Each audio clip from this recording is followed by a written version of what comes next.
Hi, welcome to Thomas Family Light Show. Today, I want to show you how I made this, my push button to hear the music if you don't have a radio for my light show. We'll get to it here in just a moment.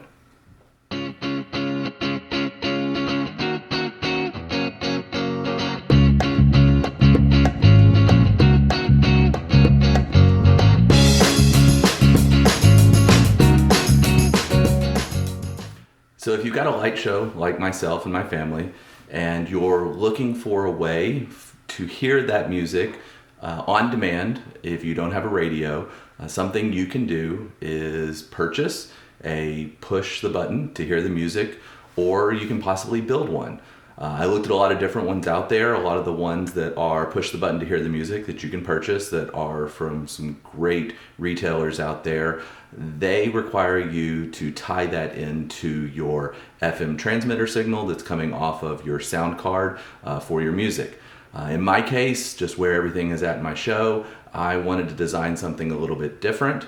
And so I designed a push button system that uses an FM receiver to receive the music that's being transmitted from my FM transmitter, and I want to walk you through how I built that so that if you want to build one, you can too. I'm going to put links below of all the items that I purchased for this build, and hopefully as I walk you through everything, I'm going to include some pictures, some diagrams, help you understand exactly what I did so that you can do the same thing for your light show if that's something that you would want. And if you have any questions, please leave them below. I'll try to help, and I'll try to share any issues or challenges that I had along the way. So for this system, I'll go ahead and kind of start from the end and work backwards just a little bit. Overall, what you're looking here is a 5x5 plastic pole cover that I'm putting over a 4x4 piece of wood that's in a stake in my yard. I went with a 5x5. It does wiggle just a little bit, but just give me some room to make sure that any of my cabling or anything that I have running inside here will not have any issues.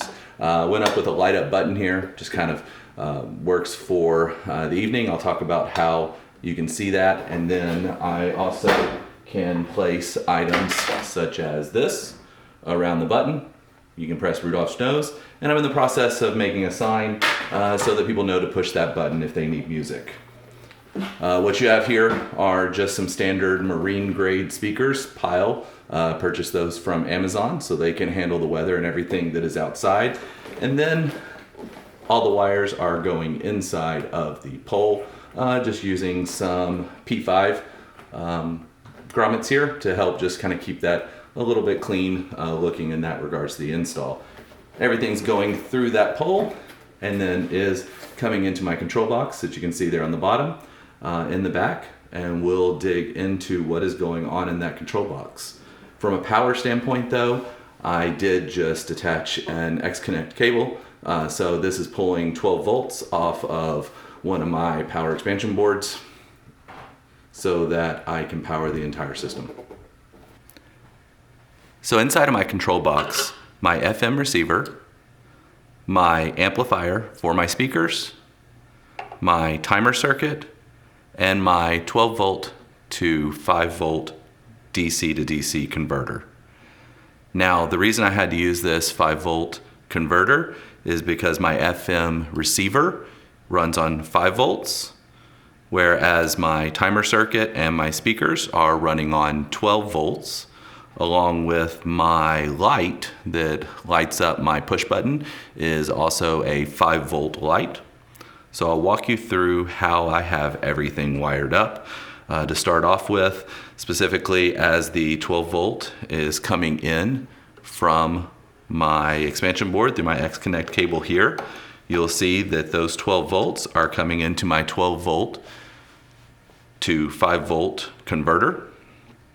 That 12 volts is also coming back off, and it is going into the positive and negative in for my timer circuit.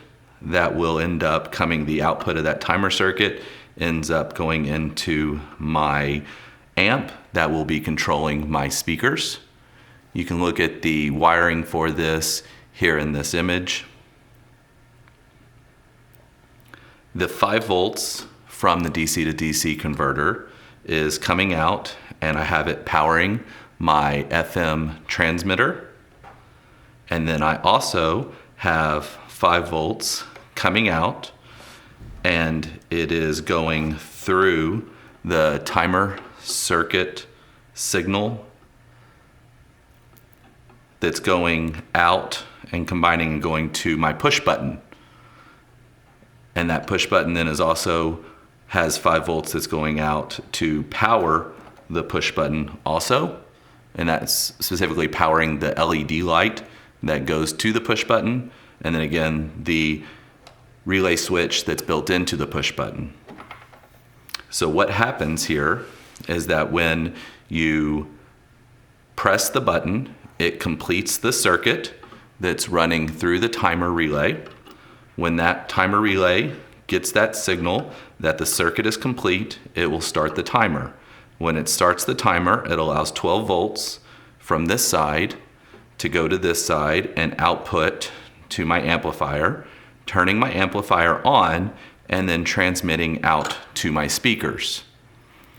During all of this, my timer circuit and my light for the button and my FM transmitter are all receiving power at all times. This FM receiver does keep the radio station stored when you power it off and power it on, which helps out significantly to make sure that you're on the right station. Now the output from this FM receiver, I have going just through a 3.5 millimeter barrel plug, headphone jack, through an aux cable that's going into the audio input of the amplifier. That audio input of the amplifier is then what's outputting to the speakers when this amplifier gets turned on via the timer circuit. This little rheostat here is how you would adjust the volume that's outputting on this amplifier. Now, one huge issue I had when I was building this was that the amp would come on all the time. It was not listening to the timer circuit. It would come on as soon as I connected the headphone jack to it. I could connect up other inputs and it wouldn't do it. It would only do it when I connected up this FM receiver. At first I thought it was an issue with the FM receiver, but it actually wasn't. What it ended up being is that the timer circuit works by opening and closing the ground. And if you are able to complete the ground, then it would turn on the amplifier. Since I have everything being powered off of the same power supply and the DC to DC inverter has a common ground, when I would plug up the headphone jack or the aux cable here, it would actually complete the ground circuit for this system. And because it already had a positive 12 volts coming in on this side, it would start the system and it would start playing the music. The way that I corrected this is inside of this aux cable. You can see right here, I had to go ahead and strip back the wires, and there are 3 wires in there, a red, a yellow for your left and right, and a black.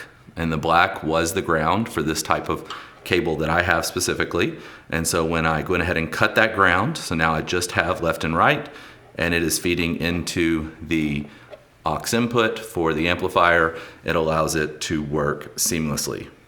Now, one question you probably have that I didn't go over yet was the antenna. So with this FM receiver, it does have an antenna port right here that you have to solder in the wire. What I do for my antennas is I go ahead and solder in the positive wire from a 3.5 millimeter barrel plug. And so I have a female barrel plug here that comes up and is attached to my antenna. And then from there, I can just get an off-the-shelf antenna. Again, I'll put some links below that has a coax to a 3.5 millimeter plug connection that I can go ahead and connect up. And then that allows me to have a standard antenna that I place right here on top of the box that then I have stuck to the top of it with a telescoping antenna. And this is the same antenna that I use for my FM transmitter for my show, and this is the same now I'm using for my FM receiver to make sure that I can get all of that. Overall, a fairly simple design. Just understanding exactly how you want to wire all of that up, extremely important. So taking a look inside of the fence post, you can see the connection to the light, the 2 connection points that are on the back as you are looking at it. So right here, these are for the 5 volts that are powering the LED light that is in the button itself. And then these other 2 are for the micro switch that detects the button push, and that is what is helping complete the circuit, that is sending that electrical signal of the completed circuit to the timer circuit to start the timer. And here's what it looks like in front of my show, right next to the sidewalk. You can see, if you go back here to the control box, what everything looks like when it's powered up. The FM receiver receiving my station that I transmit on, 98.9. Timer circuit currently reading 0. And the amplifier here on the right. Now you can see on the timer circuit I have it set to play for about 6 minutes. So if I hit the button, you'll see the amplifier now power on, and then the timer start counting up. And during that time, it would be playing music on my speakers, which I don't have anything transmitting right now for that. And so I know that was relatively short, but hopefully that helps walk you through how I made my push button. You can go out and do your own now. If you have any questions, I'm definitely going to be reading the comments, see if I can help anyone else out to help make the same sort of thing. And hopefully you can have something like this in your show. And I hope you have a great Christmas season. Thank you for watching.